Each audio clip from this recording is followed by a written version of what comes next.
update ng bayan, maasahan anumang panahon.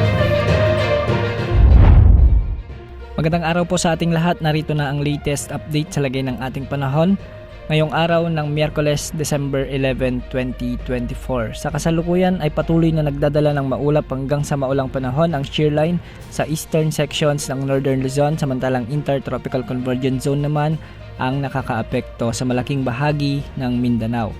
Dahil nga sa shear line, asahan ang mga katamtaman hanggang sa malalakas na pag-ulan sa bahagi ng mainland Cagayan, sa may Isabela at Apayao.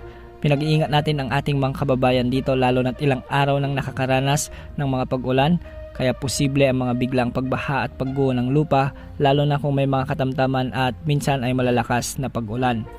Samantala sa Caraga, Davao Region at Soc-Sargen ay makikita naman sa ating satellite animation na may mga kaulapan na siyang nagdudulot ng maulap na panahon at mga kalat-kalat na pag-ulan na may kasamang thunderstorms. Ito ay dulot naman ng Intertropical Convergence Zone o ITCZ na siyang posible ring magdulot ng mga flash floods at landslides lalo na kung may mga katamtaman at minsan ay malalakas ding pag-ulan. Samantala umiiral muli ang amihan, ngunit sa bahagi na lamang ito ng Batanes at Babuyan Islands. Ang mga lugar na ito ay magiging maulap din ang mga kalangitan na may mga kasamang mahihinang pag-ulan. Sa nalalabing bahagi ng Mindanao ay makikita na hindi masyadong natatakpan ng mga kaulapan, kaya asahan ang bahagyang maulap hanggang sa maulap na kalangitan, ngunit asahan pa rin ang pag-iral ng mga isolated rain showers o di kaya naman ay mga kalat-kalat na pag-ulan na may kasamang thunderstorms dulot ng Intertropical Convergence Zone. Hindi rin inaalis ang posibilidad ng mga biglaang pagbaha at pagguho ng lupa lalo na kung may mga umiiral na severe thunderstorms. Samantala sa Metro Manila at nalalabing bahagi naman ng ating bansa ay magiging bagyang maulap hanggang sa maulap din ang mga papawirin na may mga kasamang isolated rain showers and thunderstorms. Dulot naman ito ng mga umiiral na localized thunderstorms.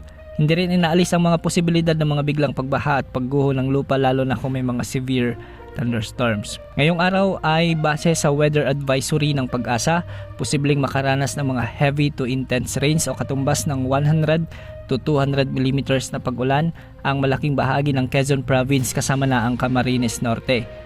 Posible naman ang mga moderate to heavy rains o katumbas ng 50 to 100 mm na pag-ulan ang mga lalawigan ng Aurora at Camarines Sur. Pagsapit naman ng hapon hanggang bukas ay posible pa rin ang mga katamtaman hanggang sa malalakas na pag-ulan sa may Isabela, pati na rin sa may Aurora at Camarines Norte. Inaasahan naman ng mga malalakas hanggang sa matitinding pag-ulan sa may Quezon Province. Ang mga lugar na nabanggit ay pinag-iingat natin dahil posible ang mga banta ng pagbaha at pagguho ng lupa lalo na't ilang araw nang nakakaranas ang mga lugar na ito ng maulang panahon dulot ng pinagsamang epekto ng amihan at ng shear line. Samantala sa ngayon ay wala pa naman tayong namomonitor na nagbabantang LPA o bagyo na posibleng makaapekto sa ating bansa sa susunod na 3 araw. Ngunit base naman sa mga wind models na ating ginagamit ay posibleng may mabuong LPA o di naman ay mabuo bilang ganap na bagyo sa mga susunod na linggo, particular sa araw ng December 16 at sa mga kasunod pang mga araw. Nakikita sa ating wind models na posible itong lumapit sa Eastern Visayas o di naman ay sa Eastern Mindanao. Patuloy nating aantabayanan ang updates ukol sa sama ng panahon na ito. Yan ang update sa lagay ng panahon. Ito po ang weather update ng bayan, maasahan anumang panahon.